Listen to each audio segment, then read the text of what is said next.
5, 4, 3, 2, 1, 0. All engine running. Liftoff. We have a liftoff.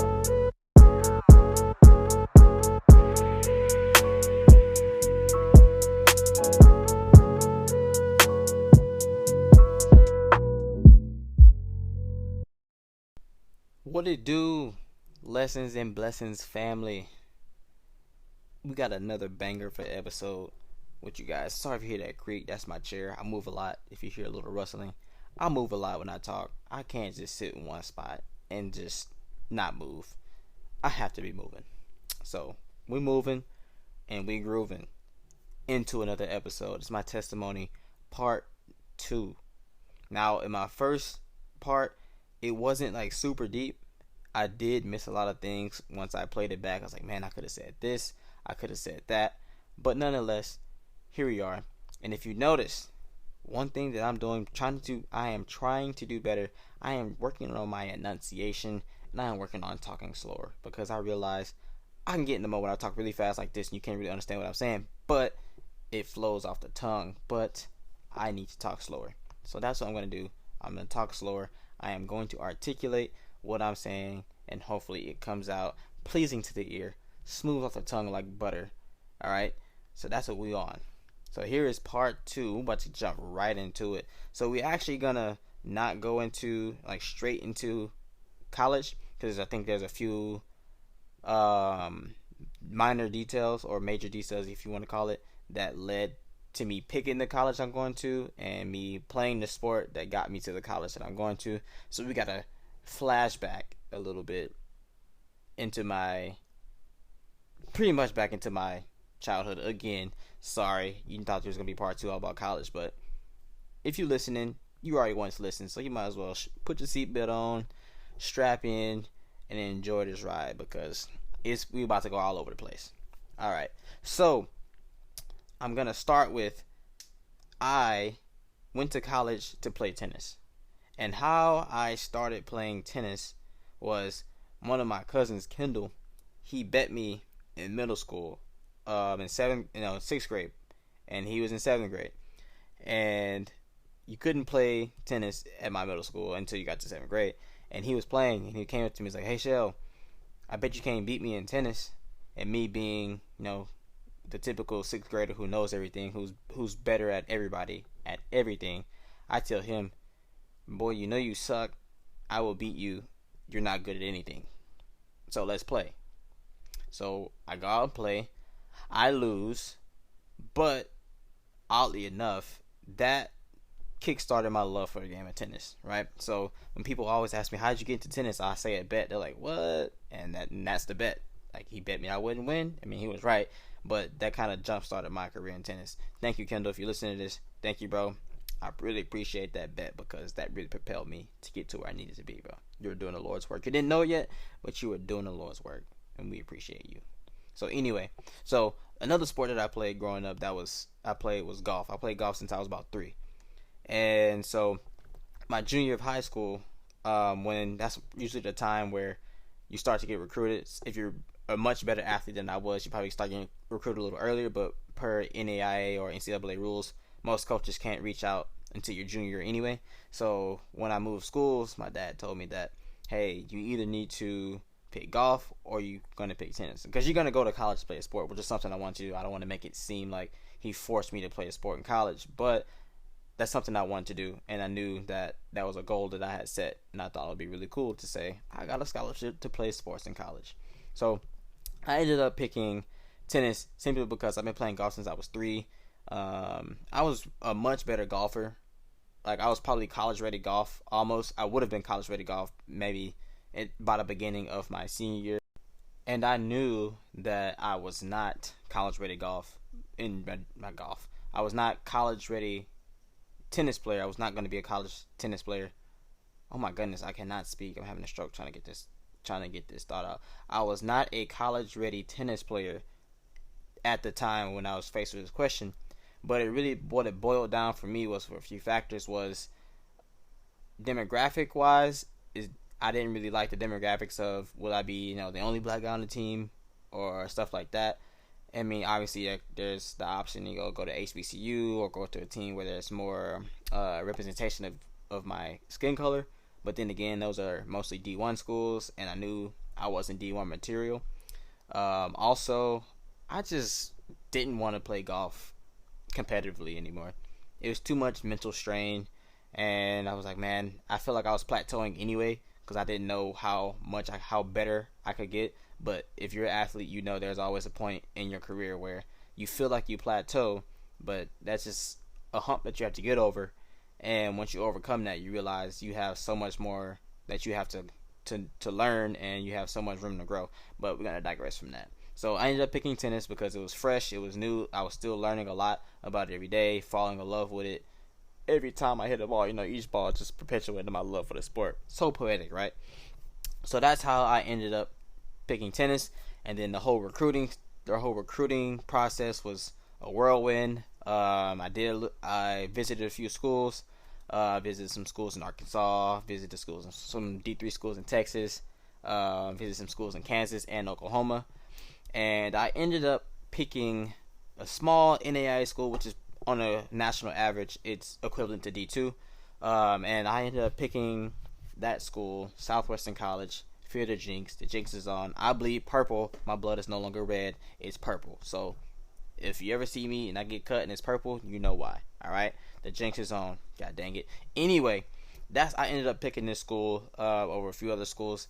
And this school was about 8 to 9 hours away from where we live in Houston. Depending how fast you drive, you're going to get there between 8 and 10 hours. And depending how bad traffic is, you're going to get there between 8 and 15 hours. Hopefully Dallas doesn't kill you. Hopefully Oklahoma City doesn't kill you. But moral story is people can't drive. I can't stand it. Anyway, use your blinker, okay? A blinker is not mysterious, right? It's not mysterious. God moves in mysterious ways, and you don't have to. Use your blinker. Anyway, I digress. I get passionate about people who don't use basic car functions. Anyway, yeah, so I ended up picking this school 9 hours away, and I've never really been a homebody. I was always open to travel. I wasn't attached to my home. I had to be close to family. I was ready to, grow my wings and spread them like an eagle and fly, right? I was ready to see what I was capable of. So we ended up, first day there, we're checking in, going to Walmart, getting all the essentials, bed sheets, snacks, all that stuff that you do on move-in day. And I remember when my dad and my mom were leaving to go back to Texas after dropping me off and, taking care of the room and stuff, my dad was like, hey, if one thing, make sure you find a church. And that was the one thing I did not want to hear, because growing up, like I said in part 1, going to church was mandatory. And now that I'm free to do whatever the heck Sheldon wants to do, my mind was like, I'm not finding no dang church. I'm not going to no church. I'm my own man. I am an adult. I can take care of myself. Typical 18-year-old thinking they're hot stuff. They know it all, right? But little did I know, life was about to hit me pretty hard, all right? So y'all was strap in for this ride, because it's something. I tell you, it's something else. It's something else, right? So throughout my freshman year, I started making friends. I was enjoying the college sport of tennis, the different regimen. Like, it was crazy. We were doing we call them 3 days. 6 a.m. workouts, and then you have weight training in the afternoon, and then you have practice after that, and then you have time to barely have time. Well, you have a little bit of time to eat, and then shower, and then homework, and do the same thing the next day. And that was a shock, because I think one of my second or third 6 a.m. practices, I was late by 18 minutes. And I made the guys' team run 18 suicides, because if you don't know what a suicide is, I hope you don't have to figure it out, but it's probably the worst conditioning other than burpees. But we had a policy. For every minute you were late, that's how many suicides you had to run. And as a freshman, I'm like, man, I felt so bad. Like, I literally ran from my dorm room to the courts, which were a mile away, in probably 5 minutes flat. Like, the fastest mile I've probably ran. I sprinted the whole way, because I was terrified of making my teammate run more. And I was so late that I didn't even grab my racket for practice. I had grabbed my backpack my tennis bag, with no racket in it. I just ran with the backpack. I didn't know. It was 6:18. I knew I was late. I was like, dang. technically 6:13 because 5 minutes, but whatever the time was, I ran there, straight there, no nothing, and coach was like, "Where's your stuff?" I ain't gonna lie, coach, I just got up and ran here, so I used somebody else's racket for practice that morning. Whatever, right? You would think that would be the last time I was late, but it wasn't. I was late a few more times after that. After that, I learned my lesson. Okay, I learned my lesson. I stopped being late to practice.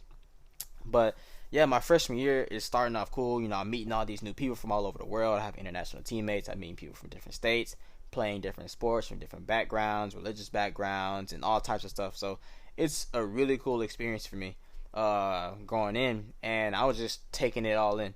And as a freshman, I really didn't have too much expectation, except for, if anybody that's listening to this has seen the movie Project X. If you haven't seen it, you don't need to see it. But if you have seen it, you know what I'm talking about. If you watched that when you were in high school or maybe younger, hope you didn't watch that when you were younger, but if you did, I guarantee you probably thought college was going to be like that. For a lot of people, college is like that. But for the small school I went to, college was definitely not like that. And I was kind of upset that college was not like that, because that's what I thought college was going to be. Crazy parties and all types of stuff like that, right? So now is my freshman year, and we're here. We're moving through the first semester. We cruising, going good. I'm an accounting major, and I didn't know what to expect. Like anything, classes, navigating the girl scene and all this stuff, and I'm just taking everything in.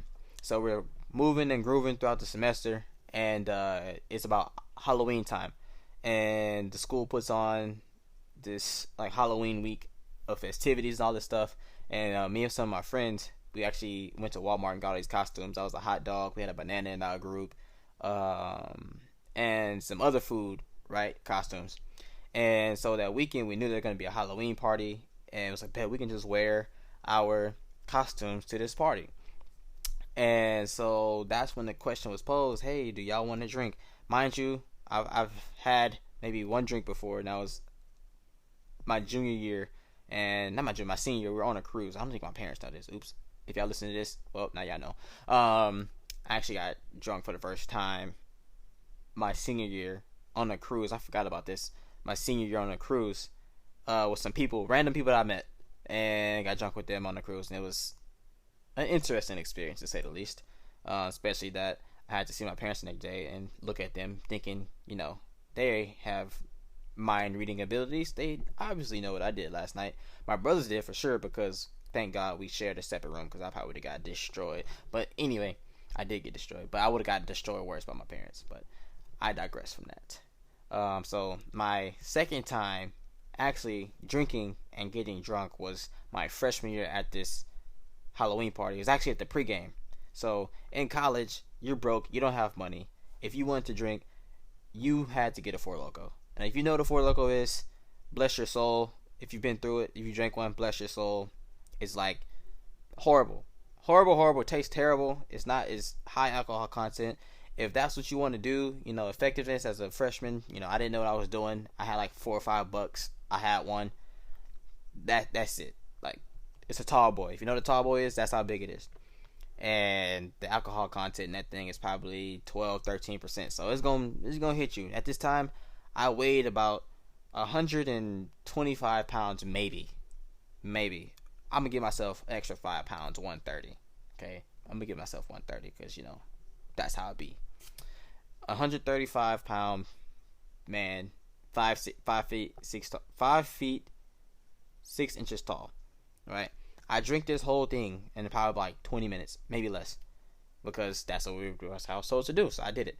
Now, like I said, I didn't know what I was doing. I was inexperienced, and obviously I get drunk really fast. So we head to this party, and remember in part one when I said I was shy because going to the new school, I carried that into my college, early on to my college, but when I had drank, I guess the real Sheldon came out. I was super friendly. I was talking to everybody, and at this party, if you walked by me, I said hi. You knew who I was. You gonna know my name. Hi, I'm Sheldon. Hey, I'm Sheldon. Hey. I was talking to everybody, and that's kind of how I got to know everybody on campus my freshman year, because everybody remembers me from that party. Like, people kept calling me hot dog, like literally just hot dogs. I was in a hot dog costume, right? So at this party, I was so friendly. People were handing me the drinks to drink with them and stuff.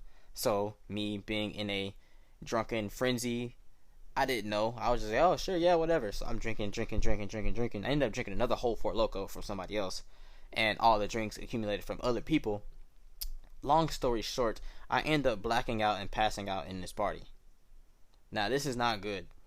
Okay, this is not good. I'm not glorifying partying and all this stuff, but partying was definitely a common theme in young Sheldon's college life. Like, that was the thing I like to do. I love to party. I love to be in the dance circles. I love to be the life of the party, all that stuff, right? But this is where it started. So thankfully I had good friends. They woke me up, got me back to my room. I slept in my roommate's bed. I don't even know where he was, but I woke up confused because I didn't remember leaving the house that we was in and getting back to my dorm room. And that was that. I was like, well, that's kind of how I got to know everybody, and I kind of had a pre-fame, a little freshman fame. I was the freshman that got invited to all the parties and stuff like that. But after that moment, I really didn't drink like that my freshman year, because I was like, no, I knew this was wrong. I knew what the Bible said about getting drunk. I was like, nah, this is wrong. And mind you, at the time, I was not looking for a church at all. I was not seeking to serve God at all. Like, I was just doing my own thing. I'm living life and experiencing, right? And so my freshman year is honestly pretty uneventful. My tennis season, if we fast forward from the fall to the spring, I had a pretty good freshman season. I made an all-conference team my freshman year. My grades were solid that year, and everything was all cool. Everything was great. And going to that summer after my freshman year, I got an opportunity to work with Nike Tennis, and that was an incredible experience. I, was in New Jersey, working a camp, and it was a lot of fun. I don't know if you hear anything like weird. It's because it's really storming outside pretty bad, but hopefully you don't hear it that much. But we're gonna keep going. But yeah, so I worked at New Jersey, did Nike Tennis camp, I got in shape because kids love to chase you and stuff. And I gotta tell you some of the dumb stuff I used to do at this camp. I'm not gonna lie, this is bad. Like, this is I kind of laugh at it now, but it doesn't make it okay. So this is so bad. I'm sorry, this is so bad. But I was the only African American counselor, male. Well, that's like, for my first year there, I was only African American there, right? So in the area that we're in Princeton, New Jersey area, and a lot of these kids are affluent. Their parents have a lot of money, and they live these real sheltered lives. So seeing people of color was probably not a commonplace for them. So naturally, I used to say stuff like, you gotta sometimes use your stereotypes to your advantage and stuff like that. And so, knowing that some of these kids would ask me crazy stuff or say crazy stuff simply out of ignorance, I would play into it a little bit. So the parents sometimes would give us tips if the kid really loved us that week. Hey, Coach so and so was great, and the parents give us tips like, oh, my kid loved you, blah blah blah. Here you go. And I feel really bad about this. Like, I've definitely repented about this, but this is what I said one time. This is bad. So I used to, I feel so bad about this, but I used to tell some of those kids like a sob story, like a stereotypical story, like, yeah, I didn't know my dad, and my mom was on drugs. I'm going to this camp to pay my way through college and stuff, and these kids would tell their parents and stuff, and they give me tip money, like $100, sometimes $150 sometimes, and stuff like that. Like, your story's amazing, you're doing great, all this stuff. And I'm like, this is not good. Like, I said it as a joke, but it quickly turned to something that was real very fast. And yeah, so I definitely stopped that, because that was wrong to do. You hear from me again, Lord, I ask for forgiveness again, even though I've done this a long time ago, but that's just bad, right? That's bad, Sheldon. That's not okay. But that kind of gives you an idea of where I was mentally, right? Like I said, I was not trying to follow Christ at all. I was not trying to implement his teachings into my life and allow that to change me. So going through that year, everything was cool, right? So now I'm about to go into my sophomore year of college, and I have all these goals and things like that. And I'm telling myself, yeah, like, I'm really about to really step into this college scene. And, I have kind of broken out of my shell since working at the Nike Tennis camp. And I'm starting to become who I think Sheldon is. Now, mind you, at the same time, remember when I said that and part one that said I was introduced to pornography at a young age, it's still a part of my life at this moment, but it wasn't at its worst yet. We're gonna get to that yet, but we're gonna get to that later. So my sophomore year comes up, and I end up in a new friend group, and there's this girl in this friend group, and I end up not falling in love with her. I end up liking her. She ends up liking me. Like, mind you, I've never had a girlfriend before, and she was my first girlfriend my sophomore year of college. Oh, yeah, let's get out the way. Some of y'all are pimps and players or whatever. Y'all had y'all girlfriends early on, but me, not me. I didn't really care about that stuff growing up. Like, that wasn't really on my mind. I was just trying to do what Sheldon wanted to do, and I was chilling. Because I'm like, man, girls are trouble. Girls are this, girls are that, blah, blah, blah, whatever. So I ended up dating this girl, and it didn't happen soon. It happened after, like, a major life event, so I'm going to get into that. So flashback back to my high school years. When I first moved out to Houston, one of my close friends, or former close friends, I would say, he opened up his home to me because we haven't gotten a house yet. So I would commute sometimes an hour to school every day to go to school because we didn't have a house. So they offered their home to me my senior year. We actually didn't have my junior. We actually staying with a family friend that I knew. But my senior year, I was like, man, I kind of want to go somewhere else. Man, since they offered me that, I was like, I'll take it. So it's my friend Matt. Well, actually, two Matts. First, it was a Hispanic Matt, and then I went with my white friend Matt. And my white friend Matt was my first friend that I made out there. Like, he was super cool dude. He got me out of my shell a little bit, He was unapologetically himself. Like, he was going to be Matt all the time, regardless of the situation. And that's what I loved about the dude. And I stayed with them for maybe a few months before we got our house, and then I finally moved out and started staying with my people, parents back at the new crib. And Matt showed me a lot of things about what it means to be comfortable in your skin, and just made me feel comfortable in an uncomfortable space or in a place that I didn't have any familiarity. So that was a huge thing for me. And before coming to college, we actually had a falling out, and we kind of stopped communicating that well. And then we're just starting to rebuild that connection, that friendship, back at the return of my sophomore year in the fall. So this is 2018. And so we're starting to build up rebuild our friendship. He's finally going to a new college. He was going to Texas State. And, for a while, his parents didn't want him to go to Texas State. But he proved himself. When community college, he worked, he had good grades. So, okay, you can go to Texas State. And, I ain't gonna lie, it's kind of hard to talk about. But, we're making all these plans to, hey, bro, Thanksgiving, at this point, fast forward, Thanksgiving break is coming up. And, we're making all these plans to meet up and, hang out and do all these things, kind of make it for lost time. And about a week before Thanksgiving happens, not a week, maybe 3 or 4 days before going on Thanksgiving break, I get a phone call. Not a phone call. I get a text. My old high school tennis group chat is going crazy. I haven't seen the group chat active in a long time, so obviously I check it. I'm like, okay, what the heck is going on? Like, why is everybody talking? And I see a message like, hey, have y'all heard about Matt? Have y'all heard from Matt? Like, what happened to Matt? Like, what's going on? And that's when I get kind of curious. Like, hey, like, what are y'all talking about? I was like, oh, you haven't heard? I was like, nah, what happened? It was like, Matt passed away. I was like, nah, like, that's not true. And people, they would make jokes about it all the time. Like, not jokes about that, but they make, like, high school, you make pretty bad jokes about anything. And a lot of times, a lot of stuff there was nothing that was off limits. So I was like, nah, this is not funny, y'all. Like, this is not something that's joke worthy. Like, no, for real. Like, we heard he passed away this morning. I was like, nah, man, that's not true. So I texted a mutual friend, and I asked him, I was like, hey, bro, like, I heard about Matt. Is it true? And he told me, yeah, he passed away this morning. And that's when my whole world just really turned upside down, right? He was literally one of my best friends, and we were just starting to rekindle this relationship. And I was in total disbelief. I was typical grief, going through the 5 or 7 however many stages of grief there is. But I started that immediate, like, denial. Like, I was like, no, that's not real. So I'm texting his phone, I'm calling his phone, not getting anything, Snapchatting, not getting anything, sending stuff on Instagram, not getting anything. And that's when it sets in that wow, like Matt actually passed, like he's actually gone. And I didn't know how to handle that because that was my first personal death. Like my family is really large, and people, die of old age.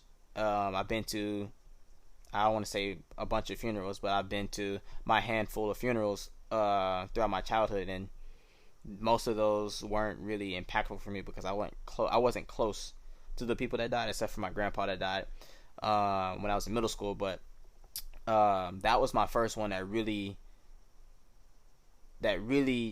hurt for real. Like I've never experienced a pain like that before, and legit when my friend, well, mutual friend told me it's true, like I threw my phone across the room. I couldn't believe it. Like I just couldn't think that would happen.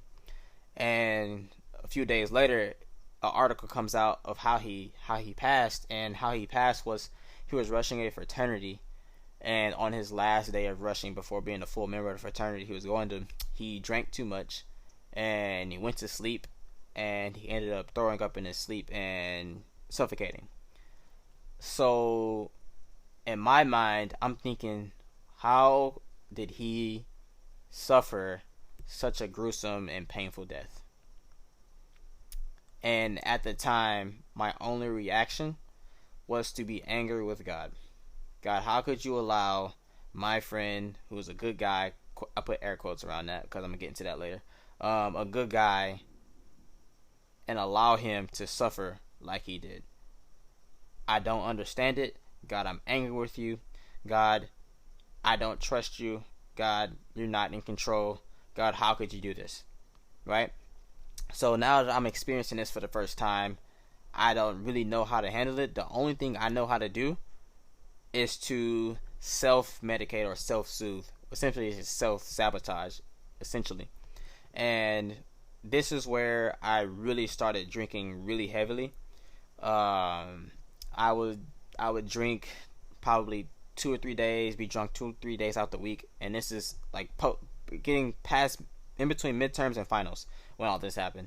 And on the weekends, you can catch me with a bottle in my hand. During the week, obviously people didn't know, like we're in off season for tennis, but I go to my room, close myself off, drink. There's a few times where I drank a whole bottle of something, and I remember this, I was on the bathroom floor asking God, like, hey, like, take me, it should have been me instead, like, he didn't deserve this. And what's interesting about this is he passed from drinking too much, and here I am doing the exact same thing, trying to figure out, like, I don't know what my logic was, but what could I have done, because I didn't know, the grace that God had, the reason God had. I didn't understand the love that he had, not only for me, but for Matt in the moment. Even still, like, I didn't understand that at the moment. And that was my only thing to do, was to rage, because I didn't know what else to do. I didn't know where else to turn. Like, I obviously wasn't going to pray to God because I was angry with him. I was bitter towards him, so what else am I going to turn to? And this is how I ended up in a relationship at the time. And one of my friends, she was just close to me. She was just there for me through this process in the early stages. And in my mind, I'm like, you know what? I'm going to date her simply because she was caring. So obviously we both developed feelings for each other, and we ended up dating.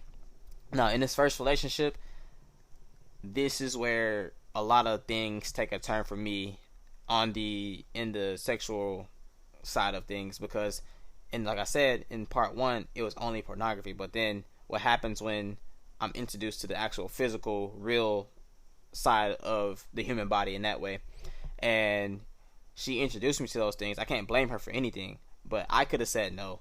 I could have walked away, and I could have not partaken in those things. But I had the wrong people in my life at the time, telling me that, hey man, like, if you're a good guy, you should be hitting that, bro. Like, you should be doing this, you should be doing that. Like, you should be letting her do this, you should let her touch you and all this stuff. And deep down, one of the core things I always told myself was that I would never have sex until I was married. That was the one thing that for some reason, from a young age, I always said that was the one thing that I'm gonna hold true. I'm not having sex until I'm married, right? And thank God I never went all the way, but everything else, I'm gonna let you use some imagination on that. That's things perspire and that happen on a regular basis, right? And that did not help with my current situation, right? I was still binge drinking, and now I'm having this other big sin in my life that's starting to come in. And so my freshman year, I was actually, instead of going to church, I would actually go to FCA, which is Fellowship of Christian Athletes. And I would go here and there, just to go, just to see what it was about. So my sophomore year, this was, so now I need to backtrack because I'm going too far ahead. So yeah, I'm in this relationship. I'm still binge drinking, and I remember. So now I get back home for Thanksgiving, and it's his funeral. And his mom, like a few days before, she asked me to be a pallbearer for his funeral and all this stuff. So yeah, I said, of course I'll do it. It'll be an honor. And so I'm at the funeral, and I'm listening to everybody speak about him, speak about how good of a person he was, how much of a Christian, how he just found God and all that stuff. And that just perpetuated my anger even more. I was like, how could he be such a good person and still meet an end like this? Like, this doesn't make sense. Like, if he loved you this much, God, why did you take him in this way? Why do you taking me? Because I am not trying to follow you. I'm actively and choosing to rebel against what I know what the truth is. I didn't want it because I didn't want to accept it, and I just didn't understand what was going on. And that, like, after we loaded him, like, I didn't cry the whole time, but like when we got to the funeral grounds, when we let him into the ground, that's when everything broke down. I couldn't take it anymore. I couldn't do it anymore. And I ended up, I was there for a while, and then, my parents like, hey, I think it's time to go. Like, this is not good for you just to sit here and, mourn like this. You need to go home, get some rest, do whatever you need to do, but it's time to go. So, okay. So we go home, and this is during Thanksgiving break, by the way. We go home, and I'm not eating, I'm not really sleeping, and all this stuff. And my dad kind of calls me downstairs the night of the funeral, because the funeral's in the morning, and he sits me down at the table. He's like, hey, I noticed that you're not doing this, you're not doing that, but there's something that I have to tell you. And I had a feeling what the conversation was going to be about, so I just sat there and listened. I didn't say anything. And what he said in that moment was what I needed to hear. It definitely wasn't what I wanted to hear, but it was 100% what I needed to hear. And the first thing he said was, I was listening to everybody talk about how good of a person Matt was and how much he loved God, but one fact remains, that the Bible says the wages of sin is death. And as soon as I heard that, tears started flowing down my eyes, because I knew that's what the scripture said, but I didn't want to believe that, because I didn't think if you're a quote-unquote a good person, then that shouldn't apply to you. And that's when he followed that verse up with, the Bible says that all fall short of the glory of God. So none of us are good. Like, if you listen to this and think you're a good person, I'm sorry, you're not. All right, you can do good things, but you are not a good person. We all are in need of a savior, and only Jesus Christ can come and save us. And if you think you can go to heaven that by being a good person and quote unquote doing good things, it's not going to happen, because Jesus says in John that no one comes to the Father except through me. Right? So if you're one of those people, I suggest that you look into giving your life to Christ, because there's so much that he wants for you. There's so much he wants to do for you. So yeah. So in that moment, that's the one thing I didn't want to hear. I did not want to hear him say that. Like, why are you telling me this? That's what I was thinking. And he literally put the words out of, like, he said the words I was thinking. It's like, I know you don't want to hear this. I know this is hard for you, but this is the one thing that I have to tell you, because it's the truth. And I knew that was the truth. And in that moment right there, that singular moment, that is when I started to question everything about my existence, other people's existence, what it means to be human, what it meant to be alive, and what happens when we die, and all this stuff. And that singular moment is what kickstarted my faith. And in the moment, I didn't realize what was happening to me in the moment. Like, excuse me again. God used that, and he planted that seed in me that I didn't even realize is now bearing fruit. Now that the seed planted a long time ago, my sophomore year in 2018, Thanksgiving week. And yeah, so I'm still in my drunken rage. I'm still mad. I'm still angry. I'm still, you know, fornicating essentially, and I'm still running. And then I start to dabble in casual drug use, stuff like that. And that carried all the way through the spring. I had the worst tennis season I've had in college, because usually, well, after that, I said I'm not gonna drink or do anything while I'm in season because I want to be in the best shape, and hydration, all that stuff matters, right? And I had the worst season I ever had, and it was crazy. And in February of my sophomore year, now this is 2019, FCA was getting ready to dissolve because all the leaders were graduating and they didn't know who to ask to take over.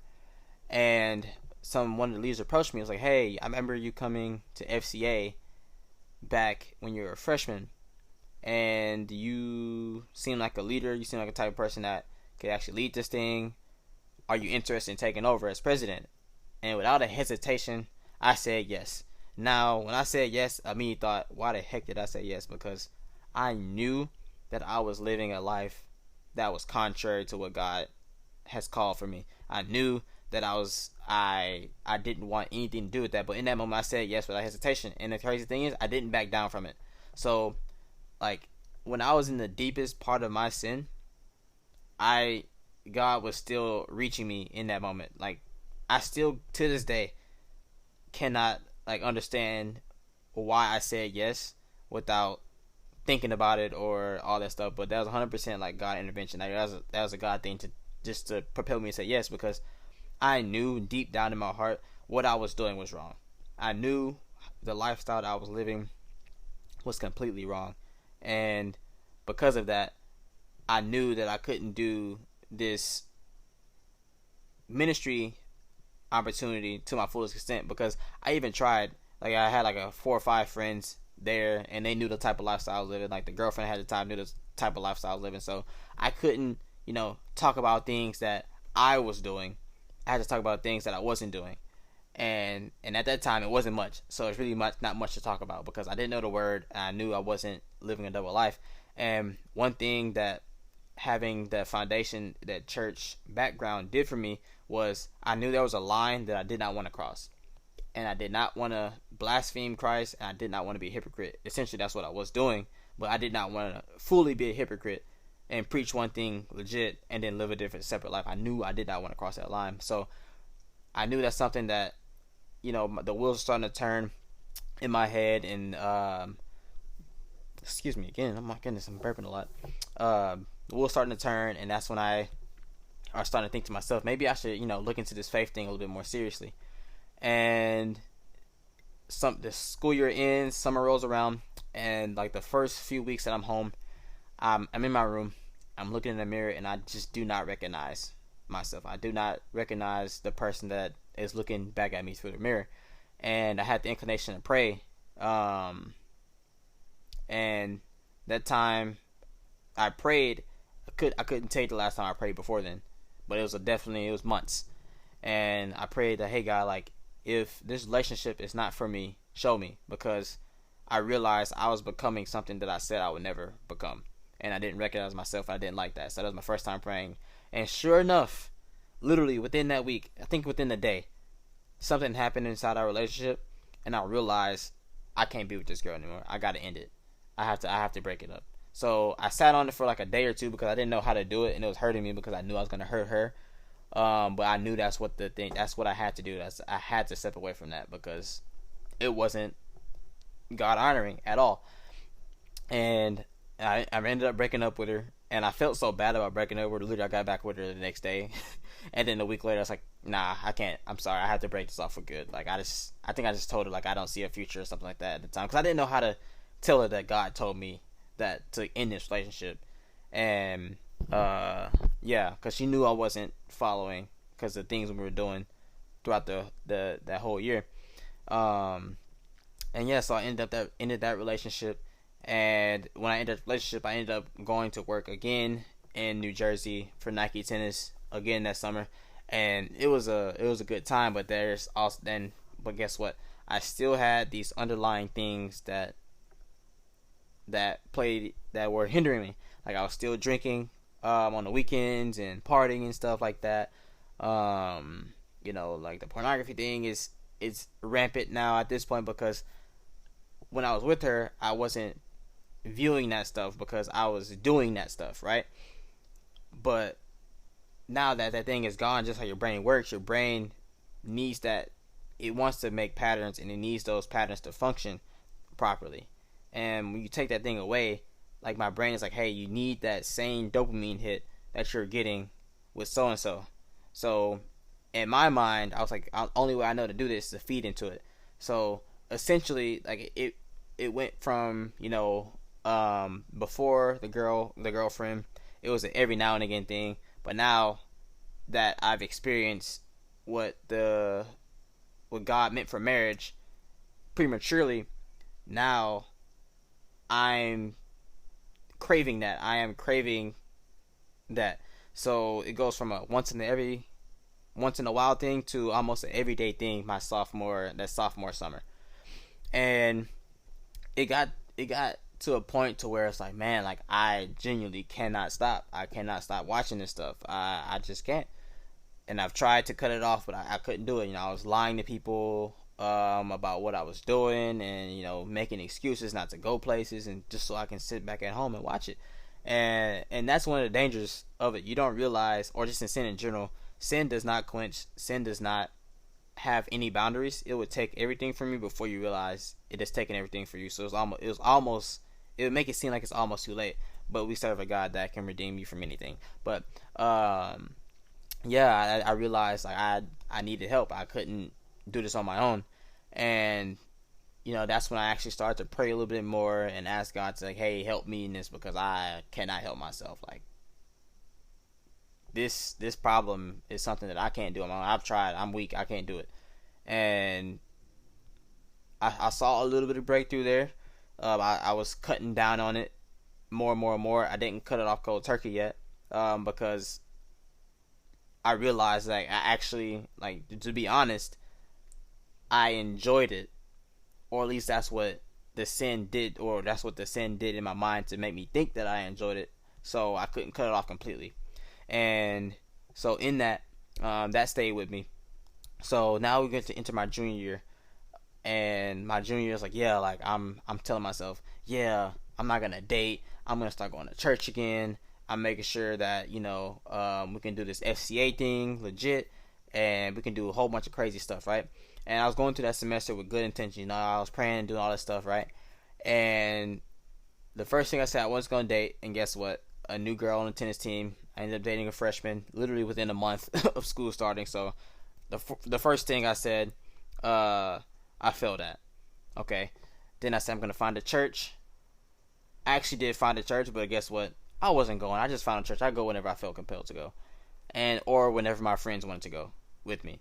So I guess I failed at number 2, right? Number 3, I actually kind of got into that. I kind of developed a leadership team, and we ended up changing the name from FCA, Fellowship of Christian Athletes. And my school that I went to was actually 80% athletes.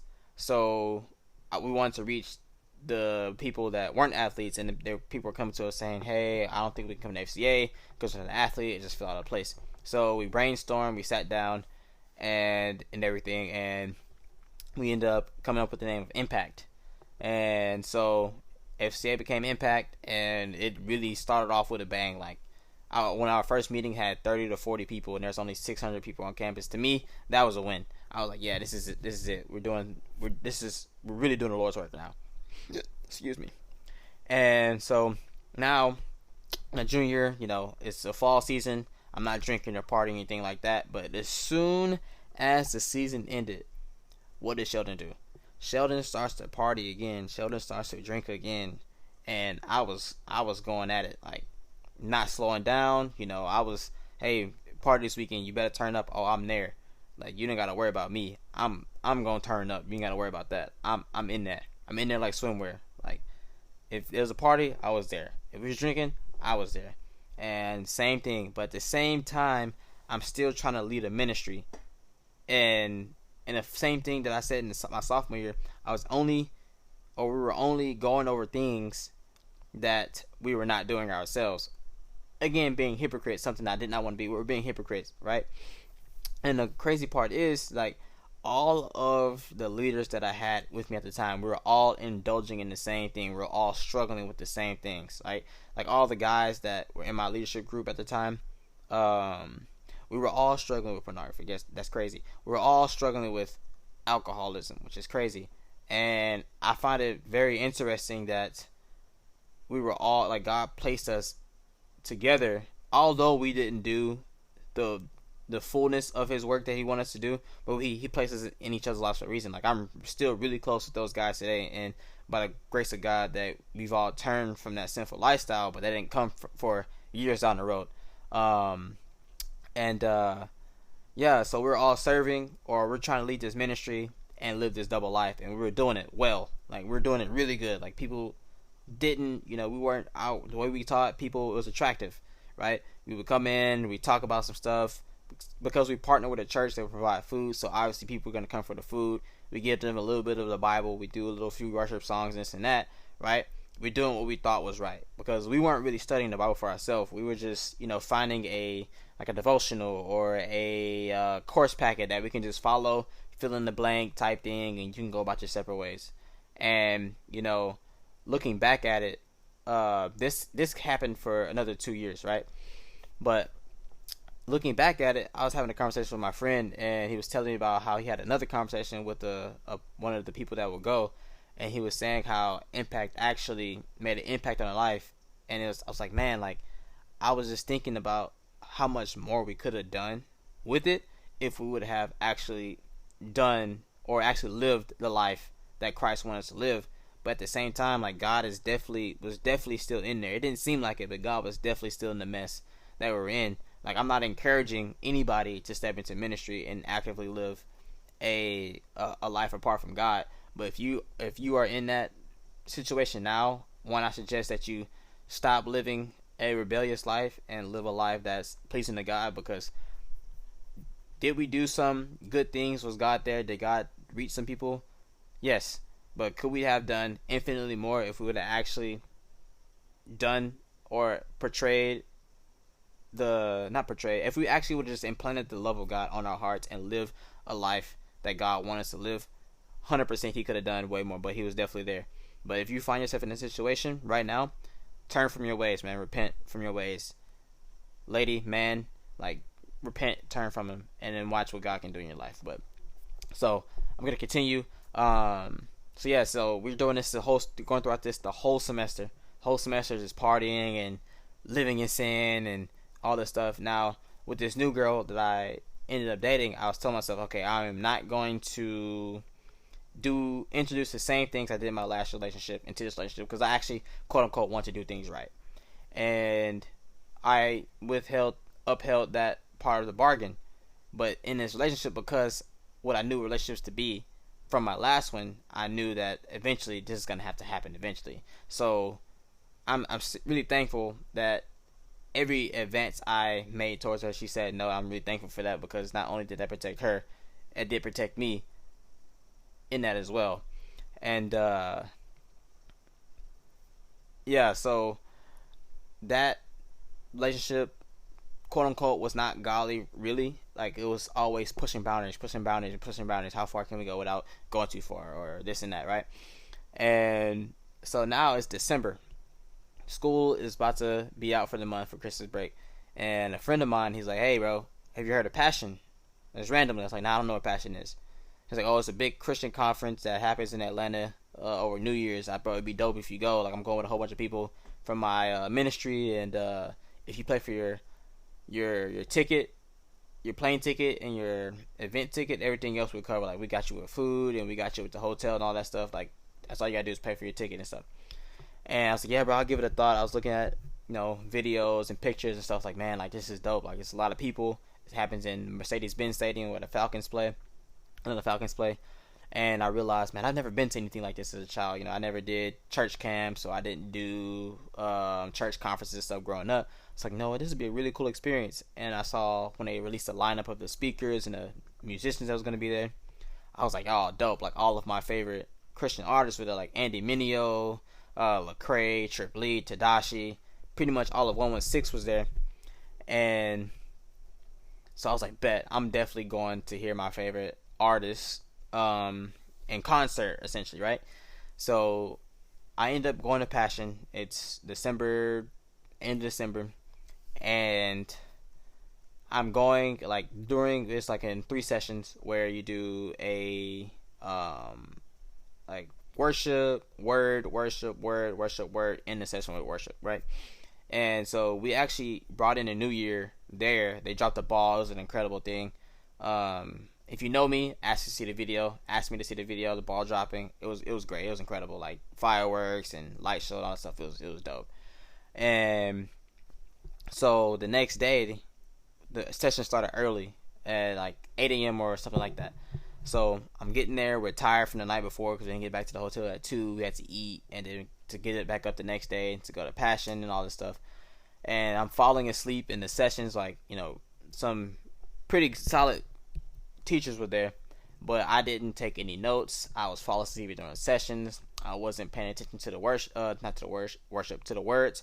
I'd get up and worship, and I would get up and turn up when the Christian rappers came on and all this stuff, because I was really just there for the music, essentially. And that lasted for a whole day. And on the last day was a half day, and they have a few worship, and then they have a last final word, and then they are closing with worship. And the song "Build My Life" they were playing "Build My Life," and towards the second bridge, I had this feeling that I was getting ready to cry. Right? If you know how it feels when you're about to cry, you should feel this pit in your chest. And I'm sitting there. I'm not a crier. Like I am working on being more open with my emotions and allowing my emotions to come out. So if I feel like crying, I'm gonna cry. Like I'm gonna try to, at least. I'm getting better. I used to keep count. Like I used to average 1 or 2 cries a year. I'm doing great. I cry 5 or 6 times a year. We're moving. But hey, it's a step up. Don't laugh at me. We getting there. All right. Anyway, I felt that in that moment that I was gonna cry. And I was like, man, I ain't got nothing to cry about. Like, this is weird. What am I crying? What I got to cry for? And I just stopped talking, and I'm sitting there. This weight is getting heavier and heavier. Excuse me. And one of the first times I audibly hear God speak to me, and He says, "Are you going to follow me?" Simply, just like that. And that's when I just broke down. I just knew that was God speaking to me in that moment. And it was crazy because I knew I had a choice to say yes or no, but everything in me, like, I could not say no. After experiencing that moment, like, I just could not say no. So I said, yes, Lord, I'll follow you. And that's when I broke down. I started to confess everything. I was I was unleashing everything, and I was sobbing, weeping. Like, it was bad, ugly crying. I had snot in my nose. Like, He took a picture of me. You're like, oh, that thing is ugly. That was me. I was crying on my knees, listen to this song. And that was January 2nd of 2020. And that was the day I gave my life to Christ, right? So now I'm thinking, now I have this like super spiritual high. I'm like, I'm ready to do the Lord's work. I'm ready. I'm on fire, right? So after Passion, I get home. I'm journaling all this stuff. Like, yeah, I'm about to follow Christ. I'm about to do all these great things. I'm not going to be drinking no more. I'm not going to be watching porn anymore. I'm not going to be doing this. I'm not going to be doing that. Blah, blah, blah, blah, blah. Right? All of that lasted for a solid, like, month. And then that fire just went out. That fire went out. It wasn't because, God did not sustain me. It's because I wasn't truly abiding in Him. Right? The Bible says that the flesh is weak, but the spirit is willing. Right? I just allowed my flesh to take over again, little by little by little by little, and lo and behold, I was back to square one before where I was at Passion. Right, I had given my life to Christ, and I thought in my mind, okay, everything's gonna be good now. Everything's gonna be easy now that I have Christ. Oh, how I was wrong. Right, that's when everything got so much harder. And I was really truly trying to follow Christ, and I have these ups and downs where I would follow. I would, indulge in some stupid stuff, follow, indulge, follow, indulge, or kind of like I was a modern day Israelite, right? Like at the Old Testament, how they would follow God, they would start to rebel, they would get taken over by somebody or enslaved by somebody. God would save them, and they would thank God, praise God, rebel, get overtaken, and that cycle continue. Right? That was me. I was doing that. I was following God, asking Him for stuff, and then when I didn't get that stuff, I would start to rebel, and I would fall away. Oh God, I promise you, I'm never gonna look at this video again, God. I promise you, I'm not gonna get drunk again, God. I promise you, I'm not doing this. I promise you, I'm not doing that. But those are empty promises. Like, I was talking out the side of my neck. I was talking to the weeds outside. Like I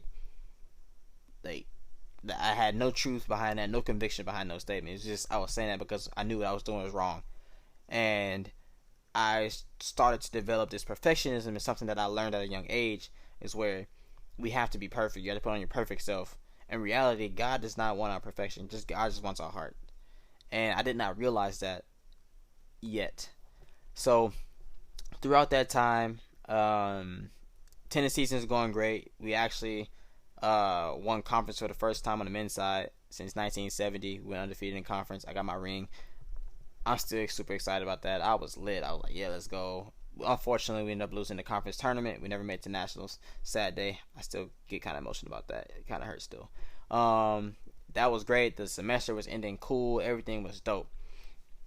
And I ended the semester actually on a pretty good note. I was actually following the Lord. I was actually reading, praying, and actually not indulging in my sinful ways that I knew. And so now it's starting to get to the summer, and thankfully I had some good people around me. One of my friends that started with leadership that was actually indulging in some of the sins with me, and we were like just wilding out. It's like, hey bro, we really gotta take this serious. Like, we really gotta get our head on right. I was like, bet, let's do it. So we ended up doing this year-long Bible study. It's called the Bible Study. If you ever heard of it, you should check it out. I think it's a good resource for new believers. If you don't really know that much about the Bible, it's pretty simple, straightforward. It's a commitment and a half for sure, because sometimes they have you reading a lot, so you can just get through the course that it is. It comes in 2 books, the Old Testament, New Testament, and you can write in it, take notes and all that stuff. It's pretty cool. Pretty cool resource. So me and like 3 or 4 other people, we're going through that throughout the summer, and I end up, excuse me, I don't know why I'm so burpy today. We ended up going through that, and throughout the summer I ended up ending a relationship with the girl I was with, because like I said, it wasn't really a godly relationship. Like, I wasn't striving for the right things. She wasn't striving for the right things. We're both young and dumb, not knowing what we want, just not having any real guidance. So things happen. We allowed some things to happen in a relationship that shouldn't happen. And I just knew, I actually, funny thing about it, I actually wanted that to last, but that wasn't what God intended for me. That's not what He wanted for me. So, we split, and for me, I was really hurt by that, because this is like a blessing and a curse, where I can see the potential in things or people, where I can see how they can develop and where they can go if they do X, Y, and Z. And that's what I did in this relationship. I saw the potential that she had instead of seeing who she was, and because of that, I formed this false idea of her in my mind. So I would look past the obvious red flags and things that were being shown to me, that, hey, you shouldn't be in a relationship. I don't know why you're still pushing for this. Like, this is not for you. Like, this is not for either of y'all. Like, this is not benefiting either of y'all, so y'all should just stop.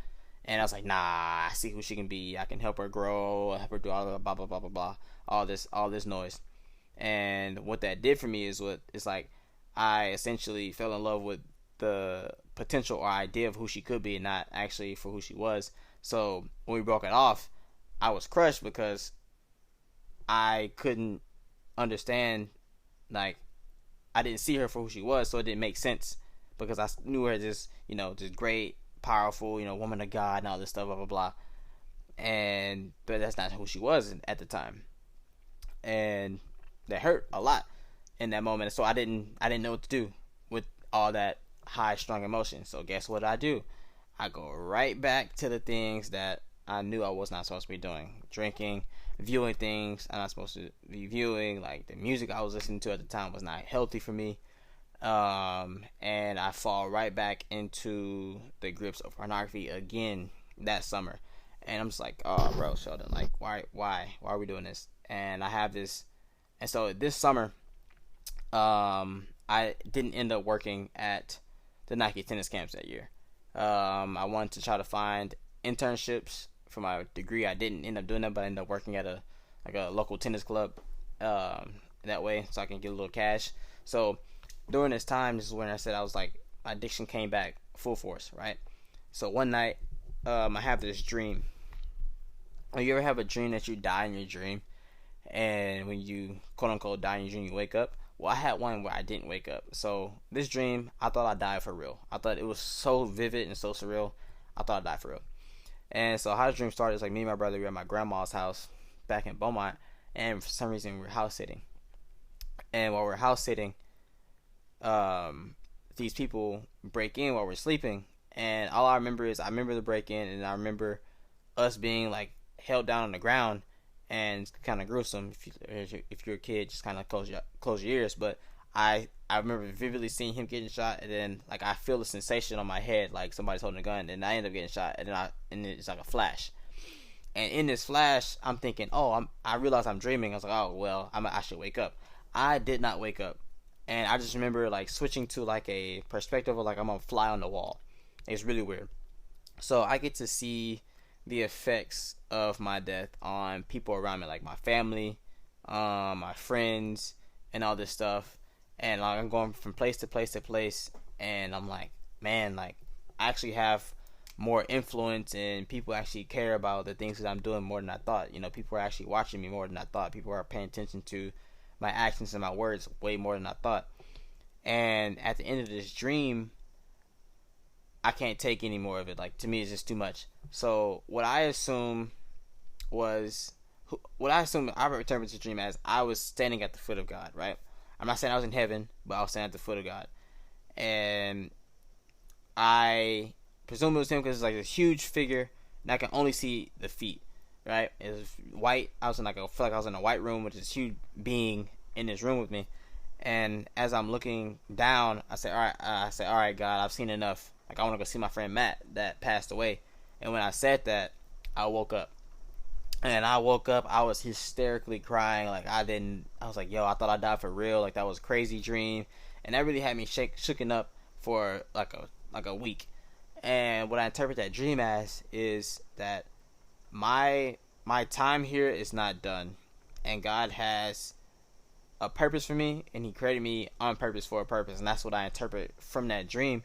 And that's when I'm like, okay, I gotta get my ish together. I gotta get my stuff together. Like, I gotta stop with this porn thing. I gotta stop, indulging in my sinful desires in general. So now, that fire kind of comes back, and I'm like, bet. I'm talking to my team about what's going on.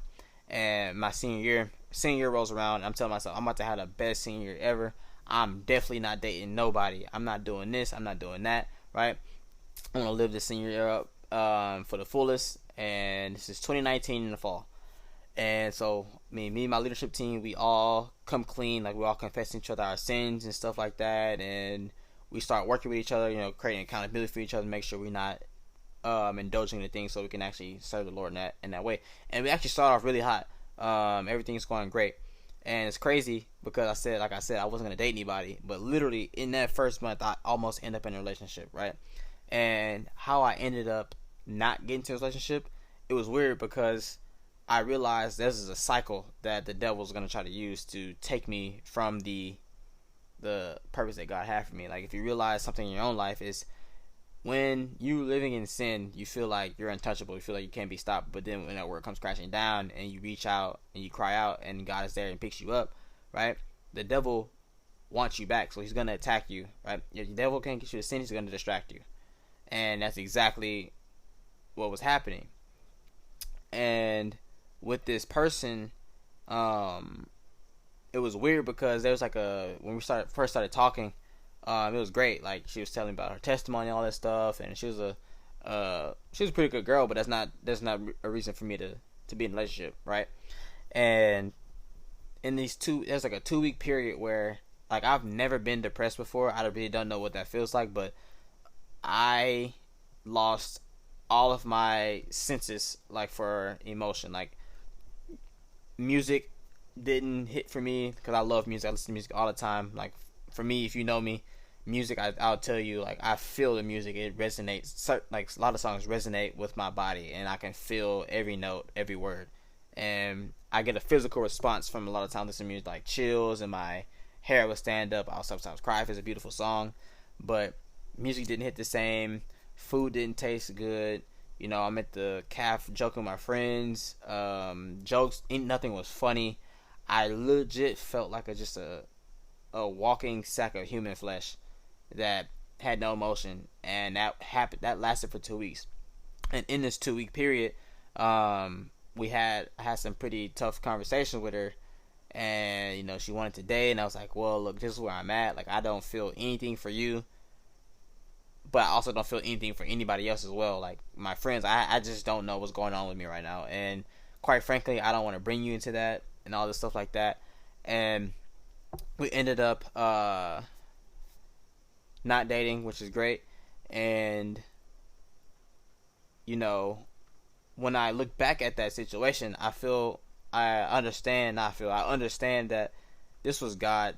He placed me in that position so that I would recognize the pattern that I was about to fall into, and I was able to not enter that step because of what he took from me. And that was one of my first times, like, hey, God is, like, really showing me, like, hey, bro, I'm taking care of you. Like, I'm really watching out for you. Like, I have a plan for you, and I'm not gonna let that be derailed because of your desire for companionship, right? So, don't end up dating her, but guess what? You know, that steam that we had in the beginning of the semester was starting off Impact great. You know, there was like a 8-week stretch after this tennis season ended in the fall. It was an 8-week stretch. We went out. I remember, I can count 8 weeks. We went out for 8 weekends in a row. 8 weekends in a row, and out of those 8 weekends, I was drunk 6 of those weekends. The other 2, I was designated driver, right? And I'm just sitting to myself like, man, I have to stop doing this. Like, why am I going back to these things? You know, indulging with these people that I know. Like, some of these people I know, they know what we're doing is wrong, but why is none of us saying, hey, this is wrong, we should stop? Because you want to know why? Because honestly, we enjoyed doing it. We enjoyed the way, you know, partying made us feel. We enjoyed the way alcohol made us feel and all this stuff. And it's just like, man, like, okay, bet I can't do this anymore. I gotta stop. And throughout that time, like, it was the same thing over and over. Like, party, you know, you go to church, you party on the weekend, go to church, party, repeat all the way up until school lets out for Christmas break. Now, it's 2019 December, and December was pretty uneventful. Like, it was just another winter break. And now it's 2020 roll around. COVID. We didn't know it was a serious thing then, but, you know, you started hearing rumors around that time. And coming to the new year, I'm setting all these goals about how I'm gonna be a better person, how I'm gonna be a better Christian, all this stuff. And I look back in my journal, and I was actually following that. I was actually doing what I said I was gonna do, and I was kind of getting my stuff together. And the tennis season's going great. Like, we usually take a spring break trip every year, and we did take a spring break trip. We're in Kentucky and Tennessee, playing some top ranked teams in the country. And we had beat 3 top ranked teams back to back to back. So coming off of that, we already knew, hey, we're going to be a force to be reckoned with. Like, we are going to be like the best team in conference. We're going to two-peat, go back to back in conference for sure. Like, our confidence is all time high. And then on our last day of our trip, we get a call from our president from the school saying, hey, y'all got to return back. Like, the country's shutting down. So that's when everything was going crazy. Like, that night, we were going to go to the NCAA tournament because it was happening in Nashville where we were. And yeah, the hotel was like, hey, yeah, yeah, you're all the last people here. Everybody else is already jet. They already kick rocks. And we're driving back. I'm just like, okay. I'm thinking, man, God, please don't take my senior year away from me. This is 4 years worth of stuff that I worked towards. I really wanted to, have my senior day. This is our chance to go to nationals and all the other stuff. And I was kind of following the NCAA closely because I knew the NAI would essentially follow what the NCAA would do.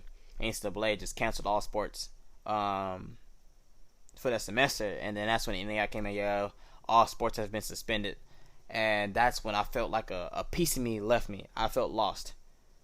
If I can find my journal, actually I'm gonna try to find my journal real quick and read what I wrote at that time in 2020, because I think it's important for the story, because I realized I had my identity in that in tennis, and I really didn't have my identity in the right place. So I wrote this March 3rd 2020. Let's see, wait, nope, sorry, not March, not the 2nd. Where did I write this at? Hold on. Is this it? Actually, nope. This is the wrong journal, and I cannot get up and find my other journal. I don't know where I wrote this at. I thought it was in this journal, but I guess it's not. Well, essentially, long story short, is basically I realized that I placed my identity back in, my identity was in my sport that I played, and once that thing was taken away from me, I feel like a big piece of me was ripped from me, so I didn't know what to do. So when I feel like my identity is ripped away from me, all I need to do is simply indulge in my flesh. I started drinking again. Thankfully, I didn't really get into pornography at that point, but I did dabble in casual drug use again with like gummies and stuff like that, and that only lasted for a short time. And I kind of caught myself in the mirror. I was like, man, why are you doing this? Why do you keep running from God? Why do you keep turning away from God and turning to the things that are only going to take more from you than you realize? And in that time, I'm just asking God, like, God, why is it that when I feel like you're not with me, I run from you? And what God was showing me in that moment, what he showed me in that moment, not showing what he was showing me, what he did show me was like, you have your trust misplaced. You're placing your trust in things that are not going to give you life. You're putting your trust in things that will take your life. And I was like, whoa, didn't even realize that. That's a revelation to me. What? That's true? What? I was doing that? What? I was so surprised. My mind was being blown. And when I realized that, I was like, dang, like, all right, Lord, I have to follow you and trust you. And I legit, like, this is when I start to take my faith seriously.